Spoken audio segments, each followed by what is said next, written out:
नमस्कार बच्चों, आज हम बात करेंगे क्लास 10th के मैथ्स के चैप्टर 2 पॉलिनोमियल के क्वेश्चन नंबर फर्स्ट के बारे में। ठीक है, और ये क्वेश्चन नंबर फर्स्ट का बेटा फर्स्ट पार्ट मैंने करा दिया था अपने लास्ट वीडियो में, पूरा सॉल्व कराया था। तो अब ये क्वेश्चन नंबर फर्स्ट का सेकंड पार्ट है। करना क्या है, तो फर्स्ट पार्ट में क्या था वही करना। सबसे पहले हमें क्या करना है, जीरोस फाइंड करने हैं इसके। फिर ये रिलेशनशिप जो होता है ना जीरोस और कोफिशिएंट, इनके कोफिशिएंट के बिटवीन, वो वेरीफाई करना है। तो देखो कैसे करते हैं इसे।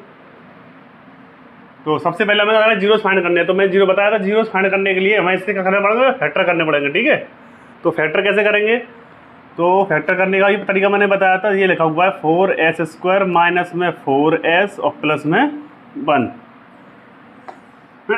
तो करते क्या, सबसे पहले हमें क्या करना है, जो s² का हुआ है यानी वेरिएबल के स्क्वायर का जो कोफिशिएंट होता है उसे क्या बोलते हैं हम, a। तो यहाँ पे a की वैल्यू अगर देखें तो 4 है, b की वैल्यू देखें तो -4 है, और c की वैल्यू अगर देखें तो हम क्या है 1। सबसे पहले क्या करना होता है, हमें a और c का बेटा मल्टीप्लाई करना होता है अगर फैक्टर करने हैं तो 4 1 जा 4 आ गया। अब इस 4 के हमें ऐसे फैक्टर करने हैं, यानी ऐसे दो नंबर चाहिए जिनको ऐड करने पे कितना आए 4 आए, और मल्टीप्लाई करने पे कितना आए 4 ही आए। ठीक है, यानी कि सबसे पहले a और c निकालेंगे तो कितना आएगा, a और c का निकालेंगे तो 4 × 1 मतलब 4 आ गया। ठीक है, अब इसी के हमें फैक्टर करने बेटा, इसको हमें ब्रेक करना है। ऐसे दो नंबर में ये वाला साइन देखते हैं, फिर ऐसे दो नंबर ब्रेक करना है कि अगर ऐड करें तो 4 आए, ठीक है, और मल्टीप्लाई करें तो ही 4 आए। ठीक है, क्योंकि ए सी की वैल्यू कितनी है 4, तो इसी को ब्रेक करना है 4 को, कि इनका ऐसे दो नंबर लेके आने हैं जिनका मल्टीप्लाई करें तो 4 आए और ऐड करें तो कितना आए 4 ही आए। ठीक है, तो हम जानते हैं 2 2 या 4 होता है, 4 1 जा 4 ही होता है, लेकिन 4 1 जा 4 करेंगे तो 4 और 1 ऐड करेंगे तो 5 आएगा, लेकिन हमें कितना चाहिए 4, तो हम लेंगे 2 2 जा 4, क्योंकि 2 को 2 में इंटू करेंगे तो 4 आएगा, और 2 को 2 में ऐड करेंगे तो ही 4 आएगा। तो अब हम इस टर्म को स्प्लिट कर देंगे। कैसे स्प्लिट करेंगे, तो देखो वो कैसे करते हैं, तो 4s² माइनस में 4s प्लस 1 ये आ गया। ठीक है, तो 4s² हो गया, -4 को क्या कर लेंगे हम लिख देंगे 2 + 2, इसको ऐसे ब्रेक कर लेंगे। ठीक है, इस 4 के क्या लिखेंगे हम 2 + 2। अब क्या करेंगे, इस s का बड़ा अंदर इंटू होगा, और ये माइनस बाहर लगा तो इसका भी अंदर इंटू होगा, दोनों में इंटू हो जाएगा, तो ये हो जाएगा आपका 4s², तो इधर से होगा माइनस का 2s, क्योंकि s का इंटू होगा, और ये प्लस माइनस का 2s से आ जाएगा। ठीक है, अब क्या करना होता है मैंने बताया होगा इसमें। अब कॉमन लेते हैं, देखो इन दोनों में देखो कॉमन क्या आ रहा है, और इन दोनों में देखो क्या कॉमन आ रहा है। तो इन दोनों टर्म में अगर हम देखें कॉमन, तो 4s और 2s में कॉमन लेंगे तो 2 तो आ ही जाएगा और s भी आ जाएगा, तो हमारे पास बचेगा 2s, यहाँ पूरा कॉमन आएगा तो 1 बचेगा। जी इन दोनों में देखें तो कुछ कॉमन नहीं आएगा, -1 कॉमन आएगा तो जाएगा 2s - 1। ठीक है, एक बार फिर से देख लो, हमने यहाँ से 2 कॉमन लिया और s कॉमन लिया। 2s कॉमन लेने का मतलब इससे हम 2s से इसमें डिवाइड दे रहे हैं, तो 2 2 जा 4 होता है तो 2 आ गया, और एक s से एक s कैंसिल हो जाता है तो 2s आएगा। और जब 2s पूरा ही कॉमन आया तो बड़ा 1 लिख देते हैं। ठीक है, कोई भी अगर टर्म पूरा ही कॉमन आया था तो 1 लिखते हैं वहाँ। इन दोनों में अगर हम देखें कॉमन तो कुछ नहीं आ रहा, यानी कि ऐसा कोई नंबर नहीं है जिसकी टेबल में ये भी आता हो ये भी आता हो, तो वो 1 ही आएगा खाली। तो हम 1 कॉमन लेंगे, और माइनस का 1 ले रहे हैं तो साइन चेंज हो जाएगा, ये प्लस के यहाँ माइनस आएगा, बाकी 2s - 1 तो ऐसे रहेगा। ठीक है, तो हमारे फैक्टर आ गए इसके 2s - 1, ये कॉमन आ रहा है पूरा फैक्टर वाला। अब बचा क्या, ये और ये। ठीक है, ये वाला और ये वाला तो आई गया, ये वाला दोनों फैक्टर देखो ये वाले, बाकी बचा 2s - 1 तो ये और आ जाएगा। तो ऐसे इसके 2 फैक्टर आ जाएंगे। ठीक है, अब हम क्या करते हैं, हमें जीरो चाहिए, तो मैंने बताया होगा फॉर जीरोस, ऐसे देखो फॉर जीरोस क्या करेंगे, इन फैक्टर्स के इक्वल हम 0 लिख देंगे। ठीक है, यानी 2s - 1 = 0, एंड दूसरा पहला फैक्टर 2s - 1 = 0। अब दोनों ही फैक्टर सेम है तो s की वैल्यू दोनों से सेम आएगी, तो कैसे निकालेंगे, s की वैल्यू 1 उधर जाएगा तो s की वैल्यू आ जाएगी तुम्हारी 1/2। पहले बन जाएगा इधर प्लस में, 0 में प्लस में तो 1 ही आएगा, फिर 2 से इसमें डिवाइड दे देंगे तो s की वैल्यू आ जाएगी तुम्हारी 1/2। ऐसे इस साइड में निकालेंगे तो s की वैल्यू आ जाएगी हमारी 1/2। ठीक है, तो ऐसे करके हमारी 2 वैल्यूज आ गई हैं। ठीक है, यानी कि 2 जीरोस आ गए, वो बात अलग है कि दोनों सेम ही आए हैं। तो पहले जीरोस को हम अल्फा से शो करते हैं, तो पहला जीरोस हो गया 1/2, एंड सेकंड जीरोस हो गया तुम्हारा बीटा शो करेंगे तो वो भी 1/2 ही है। अब इनके बीच में रिलेशन, अब जीरोस हमें फाइंड करने तो इतना काम हो गया, ये हमारा आधा काम हो गया। अब इसके बाद करना है हमें रिलेशन निकालना किसके बीच में, जीरोस में और कोफिशिएंट्स में। तो क्या करेंगे, अब लिखेंगे यहाँ पे सम ऑफ जीरोस। 2 रिलेशन थे मैंने बताए होंगे, देख लेना लास्ट वीडियो अगर समझ में ना आए तो सम ऑफ जीरोस मैंने बताया हो, वो क्या होता है अल्फ़ा प्लस बीटा, कितना होगा -b/a। ये होता है फॉर्मूला, ये लर्न करना पड़ेगा बेटा। Sum of zeros alpha plus beta equal to कितना होता है -b/a। अब क्या करना है आपको, अब वैल्यूज रखनी है बस। तो अल्फा की वैल्यू कितनी है आपकी, है यहाँ पे 1/2, बीटा की वैल्यू 1/2 है, बी की वैल्यू अगर यहाँ देखें तो देखो ये रही -4। एक तो ये पहले से बड़ा देखो यहाँ माइनस लगाया, अब बी की वैल्यू भी कितनी है -4, तो ऐसे लिखेंगे हम ब्रैकेट में, और ए की वैल्यू कितनी है 4। इन दोनों को बड़ा अगर फ्रैक्शन ऐड करना होता हो तो सेम एलसीएम में 2 आएगा, और यहाँ आएगा 1 + 1, ये माइनस प्लस हो जाएगा, 4/4 आ जाएगा। ठीक है, ये तो ऐड करना आता ही होगा, फ्रैक्शन आराम से ऐड हो जाएगा। तो 2/2 इक्वल टू आएगा 4/4। अब 2 से 2 डिवाइड देंगे तो 1, 4 से 4 डिवाइड देंगे तो 1। तो हमारी left hand side equal to right hand side आ गई, यानी कि रिलेशन वेरीफाई हो गया ये। ठीक है, सेकंड रिलेशन क्या था सेकंड रिलेशन बोले वो, तो सेकंड रिलेशन मैंने बताया होगा प्रोडक्ट ऑफ जीरोस।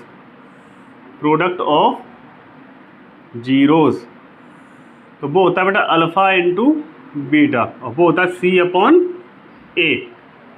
अब क्या करना है, फिर से वही अल्फा और बीटा की वैल्यू रखनी है, तो 1/2 मल्टीप्लाई बाय 1/2। सी की वैल्यू देखो बेटा यहाँ पे कितना है 1, और ए की वैल्यू कितनी है 4। और जब इसको सॉल्व करेंगे तो यहाँ भी 1/4 आएगा, ये पहले से 1/4 है, तो left hand side equal to right hand side. ठीक है, तो ये रिलेशनशिप भी वेरीफाई हो गया। तो इतना ही करना था इसमें क्वेश्चन में। ठीक है, एक बार और देख लेते हैं इसको। सबसे पहले एक क्वेश्चन लिखा हुआ है, ठीक है, उसके बाद मैंने बताया था इसका और इसका मल्टीप्लाई होगा ए और सी का, ये ए होता है, ये बी होता है, और ये लास्ट टर्म सी होता है। यानी s² का जो कोफिशिएंट होगा वो a होगा, s का जो कोफिशिएंट होगा b होगा, और लास्ट में कांस्टेंट टर्म है वो c होगी। सबसे पहले जो मल्टीप्लाई करना है, देगा मल्टीप्लाई करके कितना आया 4। अब इस 4 को ऐसे ब्रेक करना है कि इंटू करें तो 4 ही आए, और स्प्लिट करें इसको ऐसे, दो नंबर ऐसे लेके आए कि जिनका मल्टीप्लाई करें 4 आए, और ऐड करें तो ही 4 आए। तो वो यही होता है 2 × 2 = 4, क्योंकि मल्टीप्लाई करेंगे तो ही 4 आएगा इनको, और ऐड करेंगे तो ही 4 आएगा। तो कुछ नहीं करना, क्वेश्चन नोट करना, इस 4 की हम लिख देंगे 2 + 2। उस वक्त फैक्टर करना पड़ा तुम आते होंगे, तो यहाँ से ये दो फैक्टर्स निकल के आएंगे जीरोस के लिए, इनको जीरो के इक्वल रख देंगे तो इनकी वेरिएबल्स की वैल्यू निकल के आएंगी, वही जीरोस होते हैं। दोनों जीरो से यहाँ निकलेंगे, फिर रिलेशनशिप लगाएंगे, इनका रिलेशनशिप लर्न करने की चाहिए बेटा। सम ऑफ जीरोस कितना होता है और प्रोडक्ट ऑफ जीरोस कितना होता है पता होना चाहिए। रखेंगे वैल्यू रखेंगे, सॉल्व करेंगे तो दोनों साइड इक्वल आएंगे। अगर दोनों साइड इक्वल आए इसका मतलब हमने ठीक किया है, और इक्वल नहीं आए तो कहीं मिस्टेक कर दी। तो नोट करो उसे और देखते नेक्स्ट क्वेश्चन।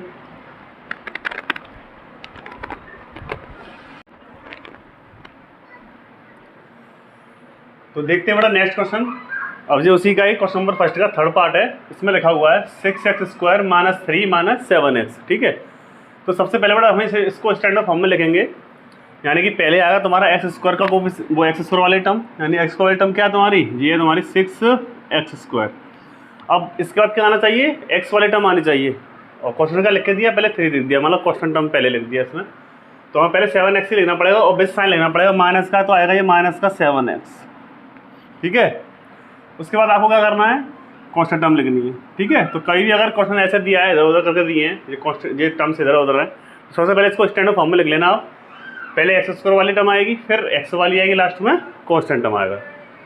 अब क्या करना है, वही सबसे पहले वही ABC लिखो इसके, और फिर फैक्टर करने हैं। तो इसमें a की वैल्यू अगर हम देखें तो कितनी a की वैल्यू, तो a की वैल्यू है आपकी 6, x² जो कोफिशिएंट होगा वो a होगा। b की वैल्यू देखें तो -7 है, और c की अगर वैल्यू देखें तो यहाँ पे कितना है -3। ठीक है, ये सब कुछ है। तो सबसे पहले हमें क्या करना पड़ा, इन नंबर का मल्टीप्लाई करना होगा 6 और 3 का, इनका इंटू तो करते हैं। तो 6 और 3 का इंटू करेंगे तो कितना आएगा 18। अब 18 के ऐसे कर रहे हैं, 18 के ऐसे फैक्टर करने हैं कि अब ये वाला साइन देखा जाएगा बेटा, 18 के ऐसे फैक्टर करने हैं कि माइनस करने पर कितना आना चाहिए 7। ठीक है, तो 6 3 भी 18 होता है, लेकिन 6 में 3 माइनस करेंगे तो 7 आ ही नहीं सकता। तो हम करेंगे, अब यहाँ पे इसको ब्रेक करो, तो इसके 2 फैक्टर होते हैं, एक तो 9 होता है और एक 2 होता है, पता होगा वो। और 9 और 2 का मल्टीप्लाई करेंगे तो 18 ही आएगा, और 9 में से अगर 2 माइनस करेंगे तो 7 आता है। ठीक है, अब हमारा काम बन गया 9 और 2 से। ठीक है, 9 × 2 = 18 हो रहा है, और माइनस कर रहे हैं तो 7 आ रहा है। तो अब आराम से इसके फैक्टर कर सकते हैं। कैसे होगा देखो, ये लिखा हुआ है 6x² - 7x - 3। तो 6x² हमें कुछ नहीं करना, मैंने बताया था क्या, बीच वाली इस वाली टर्म को, मिडल टर्म को इसको स्प्लिट करेंगे, तो यहाँ लिख देंगे 9 - 2। क्यों लिखेंगे मैंने बता भी दिया है, अगर माइनस होता तो यहाँ माइनस करके लिखते हैं, प्लस होता तो प्लस करके लिखते हैं। ठीक है, तो 6x² में जो माइनस अंदर जाएगा तो ये हो जाएगा -9, और ये x इधर से जाएगा, ऐसे इधर जाएगा माइनस, तो माना माइनस, ये वाला माइनस और ये वाला माइनस, अंदर मल्टीप्लाई होगा तो 2 हो जाएगा प्लस का, और ये एक्स। अब इनमें कॉमन लो बेटा, इन दोनों क्या कॉमन आ रहा है? कॉमन का मतलब ऐसा नंबर देखो जिससे इसमें भी डिवाइड चला जाए और इसमें भी डिवाइड चला जाए, दोनों डिवाइड चला जाए, ऐसा नंबर देखो। तो वो होता है आपका 3 3 टेबल दोनों आते हैं ये, ठीक है। तो 3x आएगा यहाँ कॉमन, तो 3 2 या 6 होता है, 2x बचेगा, और ये 3 3 है 9, तो 2x माइनस 3 आ रहा है। अगर इन दोनों कॉमन देगा तो बड़ा कुछ नहीं आ रहा है इसमें, ठीक है। तो कुछ नहीं आता तो हम लेते हैं 1 और इसको ऐसे लिख देंगे, टर्म में कोई फर्क नहीं पड़ेगा इसमें, बिल्कुल सही हो रहा है। ये टर्म हमेशा हमारे सेम आएंगे, अगर सही हो रहा हो तो इससे पता चल जाती है बिल्कुल सही हो रहा है। तो 2x माइनस 3, ये फैक्टर तो ये हो गया, दूसरा हो गया 3x प्लस 1, ठीक है। अब जीरोस के लिए क्या करेंगे? तो मैंने बताया था, यहाँ लिख दो फॉर जीरोस। क्या होगा? सबसे पहले हम लिख देंगे 2x माइनस 3 इक्वल टू 0, तो 2x इक्वल टू आ जाएगा 3, यानी कि x की वैल्यू आ जाएगी 3/2, एक जीरो तो जो आ गया, ठीक है। दूसरा ये लिख दो एक और, 3x plus 1 equal to 0, 3x plus 1 equal to 0, तो 3x इक्वल टू आ जाएगा आपका -1, तो x की वैल्यू आ जाएगी -1/3 एक जाएगा। तो एक जीरो आ गया हमारा 3/2 और दूसरा जीरो आ गया -1/3, ठीक है। क्योंकि जो माइनस का 3 इधर ले आएंगे तो प्लस में जाएगा, और जो फिर डिवाइड में आ जाएगा 2, ऐसे इसमें प्लस का इधर जाएगा माइनस में, फिर डिवाइड में आ जाएगा। तो अब इनके लिख दो जो बड़ा जीरोस, तो अल्फा की वैल्यू हो गई 3/2 और बीटा की वैल्यू हो गई -1/3। अब वही रिलेशन वेरीफाई करना है, तो लिखा हुआ है पहले से, तो लास्ट क्वेश्चन मैंने भी लिखा ही था। तो अल्फा की वैल्यू 3/2 और बीटा की वैल्यू लिखेंगे हम, ब्रैकेट में लिखना पड़ेगा वही माइनस की, तो -1/3। माइनस बी की वैल्यू कितनी है? -7 है, और ए की वैल्यू कितनी है तुम्हारी 6। सॉल्व करो बेटा ऐसे, तो 3/2 प्लस माइनस जो आएगा, ये माना प्लस हो जाएगा, तो 7/6। इनमें ऐसे मिलेंगे तो 6 ही आएगा, 3 3 या 9 हो जाएगा बेटा, ये जानते ही होंगे फ्रैक्शन सॉल्व करना, और 2 1 जा 2, तो ये 7/6 आ गया, यहाँ भी 7/6 और ये 7/6। तो आ गया left hand side equal to right hand side. तो पहला रिलेशन वेरीफाई हो गया ये। सेकंड वाला करो बेटा ऐसे ही, तो अल्फा की वैल्यू 3/2 और मल्टीप्लाई होगा -1/3, क्योंकि अल्फा की वैल्यू यहाँ से पुट करो, देखो बीटा की वैल्यू यहाँ से, सी कहाँ से लिखना बेटा, ये रही ए बी सी की वैल्यू ये रही सारी, तो सी की वैल्यू -3 और ए की वैल्यू आपके पास 6। करो सॉल्व इसे, तो 3 से 3 कैंसिल हो जाएगा ये, तो -1/2, यहाँ 3 1 जा 3 और 3 2 या 6, तो -1/2। तो left hand side equal to right hand side, ठीक है। ये रिलेशन वेरीफाई हो गया, बिल्कुल ठीक आ रहा है। तो एक बार फिर से देख लो इसे बेटा। सबसे पहले हम क्या करेंगे, इनको स्टैंडर्ड फॉर्म में लिखेंगे, 6x² - 7x - 3 इक्वल, अब 3 का 6 का 3 में इंटू करेंगे तो 18 आएगा। 18 को ऐसे ब्रेक करेंगे, यानी ऐसे दो नंबर फाइंड करेंगे जिनका मल्टीप्लाई करें तो 18 आए, और माइनस करें तो कितना आना चाहिए 7। तो 9 2 18 होती है, 9 में से, और 9 में से 2 माइनस करेंगे तो 7 आएगा, ठीक है। तो बस 7 किया 9 - 2 ले देंगे, उसके बाद तो फैक्टर आप जानते होंगे ऐसे करने इस तरीके से, और उसका फिर यहाँ से जीरोस फाइंड करने के लिए जो फैक्टर करने के लिए उनके इक्वल जीरो रख के जीरोस निकाल लेंगे, यानी वेरिएबल की वैल्यू निकाल लेंगे। जो वेरिएबल की वैल्यूज आएंगे वही क्या होंगे, जीरोस होंगे। अल्फा बीटा में लिख दें यहाँ पे। फिर रिलेशन है, तो अल्फा की वैल्यू, बीटा की वैल्यू, बी की और ए की वैल्यू यही है। x² कोफिशिएंट ए, x का कोफिशिएंट बी, और ये लास्ट में कांस्टेंट टर्म है सी। वैल्यूज रखो, सॉल्व करो, इक्वल आ गया, इसका मतलब सही है, ठीक है। तो नोट करो, उसका देखते हैं नेक्स्ट क्वेश्चन।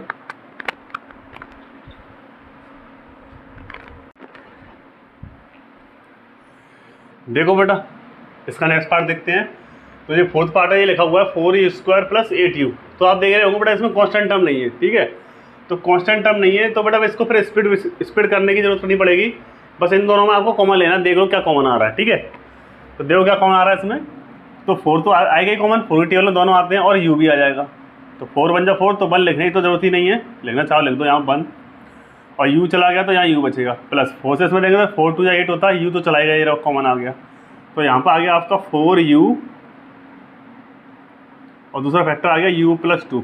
तो ये दो फैक्टर हो गए बेटा, एक ये आएगा 4u फैक्टर और एक ये आ गया, ठीक है। तो अगर बेटा दो ही टर्म नहीं हो तो कुछ नहीं करना, आपको कॉमन लेना है और फिर जनरली सॉल्व करना है, आराम से सॉल्व हो जाएगा।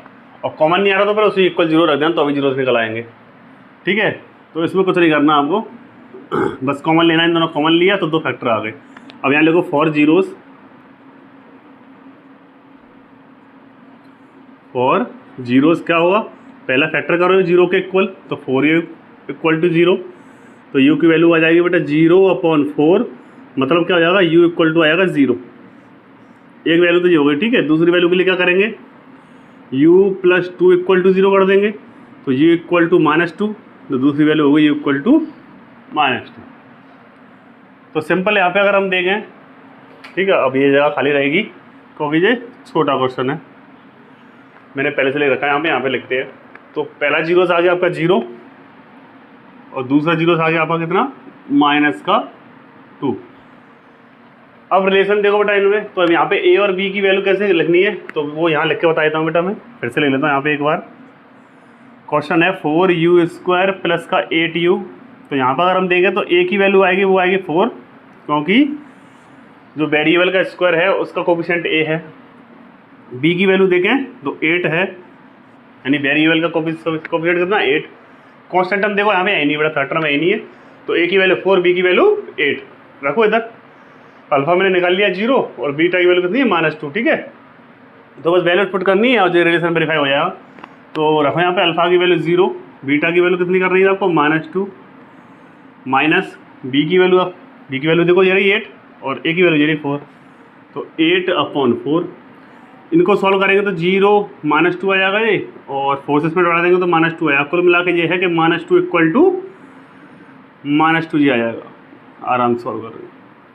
ये पहला रिलेशन वेरीफाई हो गया। दूसरा देखो बेटा, अल्फा की वैल्यू है 0 इंटू बीटा की वैल्यू है आपकी कितनी, -2। सी की वैल्यू यहाँ पे हमारे पास है ही नहीं है, 0 मैंने बताया कांस्टेंट टर्म है ही नहीं है, तो सी की वैल्यू कितनी होगी यहाँ पे, 0। और ए की वैल्यू कितनी है, ए की वैल्यू ये रही 4, ठीक है। कांस्टेंट टर्म अगर है नहीं है तो सी की वैल्यू 0 मानेंगे, और ए की वैल्यू यहाँ कितनी है, 4। तो 0 को -2 में इंटू करेंगे तो 0 आएगा, और 0 को 4 से डिवाइड देंगे तो भी 0 आएगा। तो ये रिलेशन भी वेरीफाई हो गया, ठीक है। तो सिंपल क्वेश्चन था ये, कुछ नहीं करना, कॉमन लेना है, दो फैक्टर मिल जाएंगे, 0 के इक्वल रखने हैं, जीरोस आ जाएंगे, उनको यहाँ लिख लेंगे। बाकी ए बी सी की वैल्यू लिख देंगे, सी की वैल्यू यहाँ 0 होगी क्योंकि कांस्टेंट है ही नहीं इसमें। बाकी बस रिलेशन वेरीफाई करना, तो रिलेशन लिखा हुआ है यहाँ, सॉल्व कर लो ऐसे वैल्यू रख के, नोट करो। नेक्स्ट क्वेश्चन देखते हैं इसका।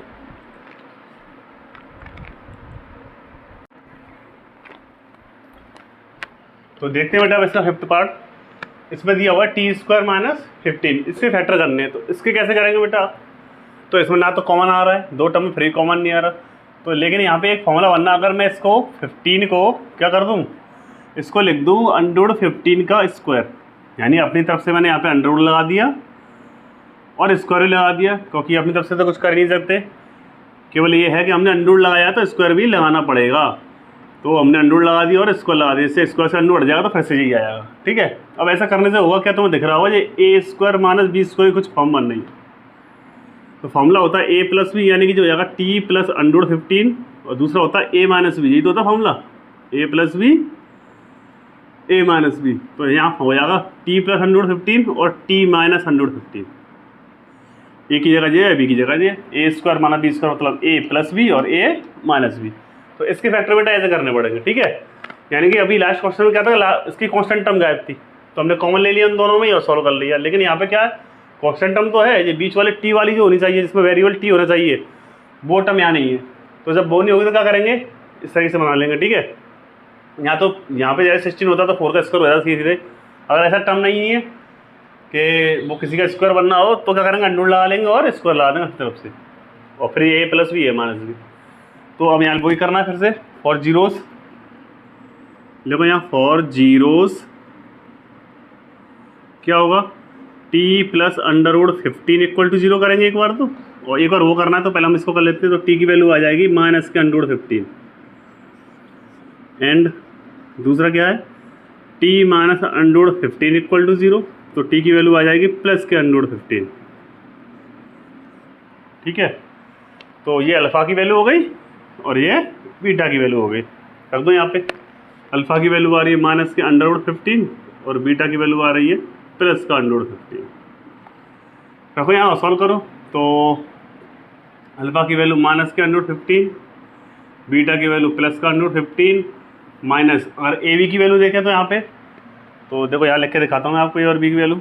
जो टी स्क्वायर माइनस 15 लिखा हुआ है ना, तो टी स्क्वायर का कोएफिशिएंट कितना है यहाँ पे 1, तो ए की वैल्यू तो आ जाएगी 1। टी वाला टर्म इसमें है नहीं, यानी बी की वैल्यू है यहाँ पे 0 और सी की वैल्यू आपको दी है यहाँ पे -15, ये है। तो ए की वैल्यू 1 होगी, कोई जो वेरिएबल का स्क्वायर उसका कोएफिशिएंट कितना है 1 है। बाकी एक बीच वाला टर्म जो मिडिल टर्म है वो इसमें दिया ही नहीं है, वेरिएबल दिया ही नहीं है। उसके बाद तो बी की वैल्यू 0, वाई कॉन्स्टेंट दिया है, तो सी की वैल्यू -15। तो हमारे बी की वैल्यू रखनी है, तो बी की वैल्यू हमारे पास है 0 और ए की वैल्यू है 1। तो ये प्लस माइनस से बड़ा सॉल्व हो जाएंगे, यानी कैंसिल हो जाएंगे, मतलब माइनस करके 0 आ जाएगा। 1 से डिवाइड देंगे इसमें 0 में तो 0 आएगा। तो हमारा आ गया क्या आ गया, ये left hand side equal to right hand side. तो पहला रिलेशन वेरीफाई हो गया ये। दूसरा रिलेशन देखो आप, अल्फा की वैल्यू कितनी है आपकी, अल्फा की वैल्यू है -√15, बीटा की वैल्यू है आपकी +√15, सी की वैल्यू है आपकी -15 और ए की वैल्यू है 1। तो इन दोनों को मल्टीप्लाई करेंगे तो कितना आ जाएगा, 15 आ जाएगा खाली, क्योंकि √15 इंटू करेंगे तो क्या आएगा, √15 का क्या हो जाएगा, स्क्वायर हो जाएगा। चलो करके दिखाते हैं, √15 का क्या हो जाएगा, स्क्वायर हो जाएगा। और जो -15 आएगा 1 से डिवाइड देंगे तो उसमें, ठीक है, स्क्वायर से बड़ा अंडर गया तो -15 इक्वल टू -15 आ गया, हो गया left hand side equal to right hand side. जो सेकंड रिलेशन आपका वेरीफाई हो गया, ठीक। तो इस तरीके से करना है ये। अगर मिडिल टर्म नहीं दी है तो हमें इस तरीके से करना पड़ेगा। जैसे स्क्वायर है, ये इधर भी स्क्वायर बनाना पड़ेगा, फॉर्मूला बन जाएगा ए स्क्वायर माइनस बी स्क्वायर वाला, एक बार प्लस में और एक बार माइनस में। फिर 4 जीरोस के लिए क्या करेंगे, वही 0 1 को रख देंगे, एक बार इस फैक्टर को, एक बार इसको, फिर इस वाले फैक्टर को। वहाँ से वेरिएबल की जो वैल्यूज आएंगे वो अल्फा बीटा हो जाएंगे। ए की वैल्यू यहाँ देखेंगे तो देखो यहाँ पे क्या है 1 है, बी की वैल्यू, बी वाला टर्म इसमें है नहीं तो 0 हो जाएगी बी की वैल्यू, और सी तो यहाँ -15 नहीं है। फिर बस वैल्यूज रखनी है इसमें, alpha beta -b upon a और alpha beta equal to c upon a, दो रिलेशन हैं, इन पर वैल्यू जैसे रखेंगे और सॉल्व करेंगे तो left hand side equal to right hand side आ जाएगी। यही वेरीफाई करना है। तो देखते हैं इसका लास्ट पार्ट और रह गया है, नोट कर लो आप इसे।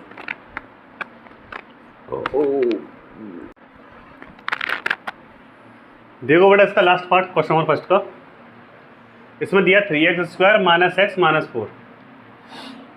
तो देखो बेटा सबसे पहले हम क्या करेंगे, इस 3 और 4 का मल्टीप्लाई करेंगे, बताइए मैंने। तो 3 × 4 आपका कितना आएगा 12। अब 12 को ऐसे ब्रेक करना है, ऐसे दो नंबर लेके आना है, इनका मल्टीप्लाई करें तो 12 भी आए, लेकिन यहाँ पर साइन देखो क्या माइनस, तो माइनस करने में कितना रहता है, यहाँ कुछ नहीं बड़ा 1 माने, क्या मानेंगे यहाँ पे 1, यानी 1 आना चाहिए माइनस करके। तो वो होता है 4 3 या 12, और 4 में से अगर हम 3 माइनस करेंगे तो 1 आएगा, ठीक है। अब ऐसे मत कर लेना 6 2 या 12 कर लो आप, हाँ 12 12 मल्टीप्लाई करके, लेकिन क्या 6 से -2 करें तो बड़ा 4 आएगा, तो हमें क्या चाहिए माइनस करके 1 चाहिए, इसलिए ये मत ले लेना, ये नहीं आएगा। तो ये आएगा 4 3 या 12, ठीक है। 4 में से 3 गया तो कितना आ जाएगा 1 आ जाएगा। अब इसको आराम से सोल्व कर सकते हो आप, कैसे सोल्व करोगे, तो ये लिखो 3x² माइनस का 1x माइनस का 4, तो आपका आ जाएगा यहाँ पे 3x² 1 किया लिख दो, 4 - 3 निकाल लिया हमने पहले ही कि माइनस करने बनाना चाहिए, तो हमने 1 किया लिख दिया 4 - 3, तो 3x² माइनस का हो जाएगा ये 4x माइनस का हो जाएगा 3, सॉरी माइनस अंदर जाएगा ना ये, तो ये माइनस का हो जाएगा प्लस हो जाएगा और ये -4 आ जाएगा, ठीक है। अब क्या करना है इसके बाद आपको, अब इसके बाद क्या है, तो जाएगा 3x² - 4x + 3x - 4। अब इन दोनों में बेटा कॉमन लोग क्या आ रहा है, तो x ही आ रहा है बेटा, कॉमन और कुछ आ ही नहीं रहा, ऐसा कोई नंबर नहीं जो दोनों कॉमन आ रहा हो। तो 3x - 4 बच जाएगा, केवल x कम हो जाएगा यहाँ से भी और यहाँ से भी, और इसमें से कॉमन आ रहा है तो इसमें भी देखा तो कुछ नहीं आ रहा तो 1 ले लेंगे, और जब 1 लेते तो कोई फर्क ही नहीं पड़ता, 3x - 4 ही आ जाएगा। तो ए फैक्टर हो गया 3x - 4 और दूसरा हो गया x + 1। अब यहाँ लिखेंगे 4 जीरोज़,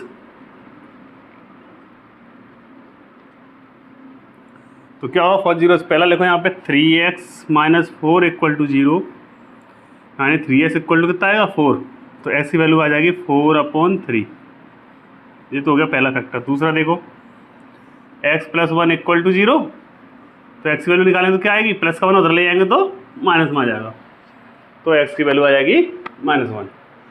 जो ये x की वैल्यू है बेटा ये क्या होते हैं, जीरोज़ होते हैं, तो यानी पहला जीरोज़ हो गया 4/3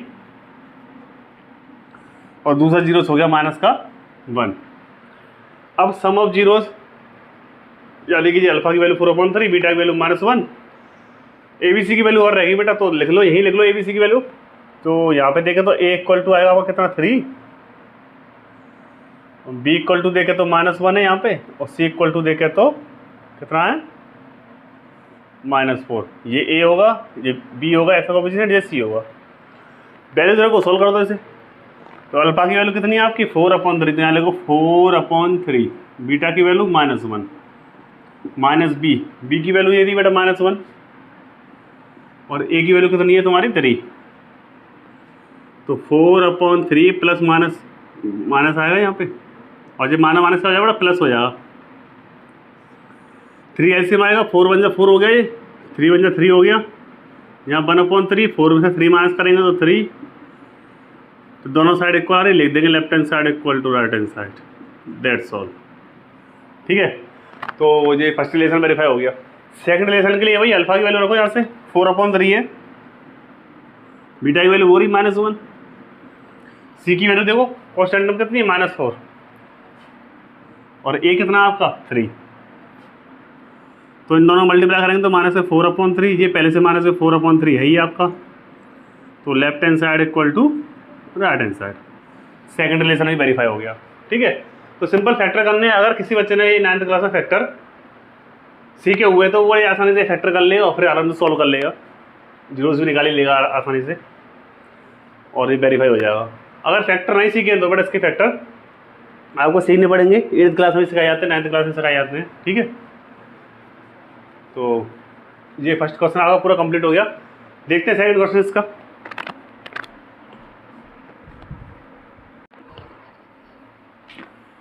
तो देखो बेटा क्वेश्चन नंबर सेकंड है ये, उसी वाली एक्सरसाइज का, एक्सरसाइज 2.2 का।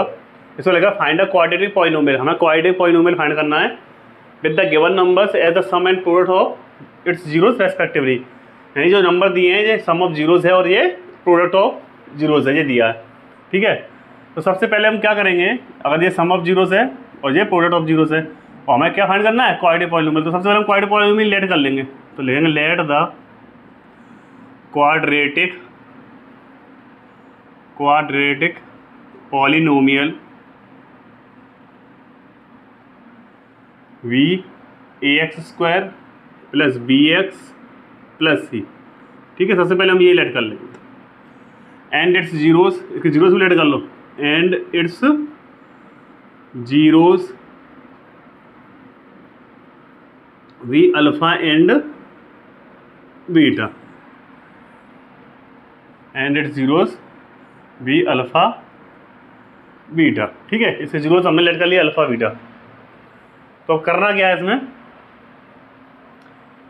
तो हमें ये क्या करना बराबर फोर सम ऑफ जीरोस है, तो यहाँ लिखो, यहाँ sum of zeros, sum of zeros क्या होता है बेटा अल्फा प्लस बीटा। मैंने बताया होगा अगर ये दिया है A X square minus plus B X plus C है तो ये माइनस के बी अपॉन ए। ठीक है, और साइड में यही लिख दो product of zeros, product of zeros वो क्या हो जाएगा अल्फा इंटू बीटा होगा सी अपॉन ए।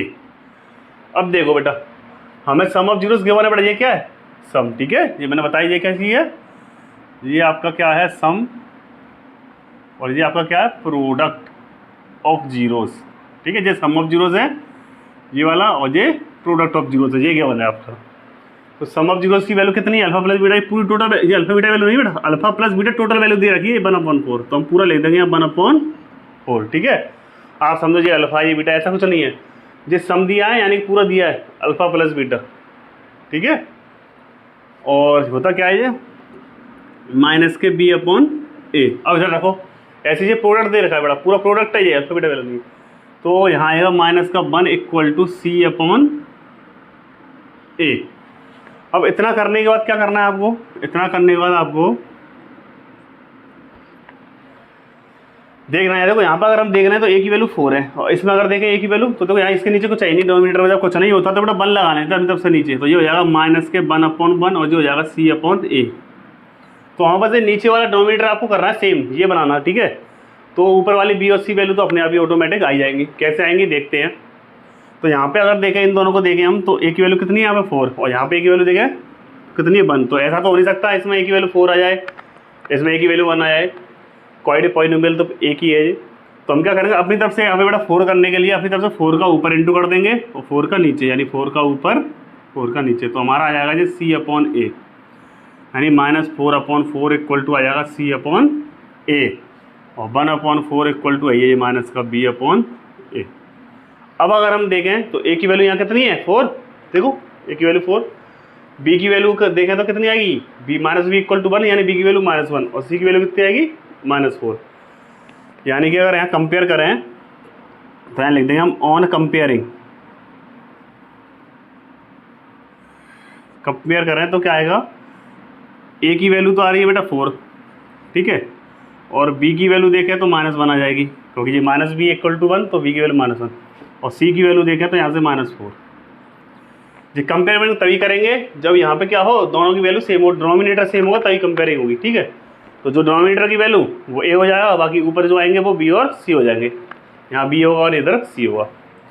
तो क्वाड्रेटिक पॉलिनोमियल क्या बनेगा हमारा होता है ax², तो ये हो जाएगा 4x², फिर आता है प्लस का bx, ये -1 है तो माइनस का 1x, फिर प्लस का c और ये सी की वैल्यू कितनी -4, तो ये -4। तो हमारा क्वाड्रेटिक पॉलिनोमियल क्या हो गया 4x² - 1x -4, आसानी सॉल्व हो जाएगा, ठीक है। तो इस तरीके से अगर करते हो आप तो बस आपको ये ध्यान रखना है कि डिनोमिनेटर सेम होना चाहिए।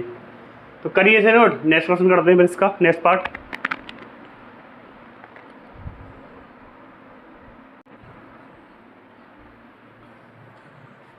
तो देखो बेटा इसके और क्वेश्चन ने सेकंड पार्ट दिया, इसमें जो सम दिया वो कितना दिया √2 और प्रोडक्ट दिया 1/3।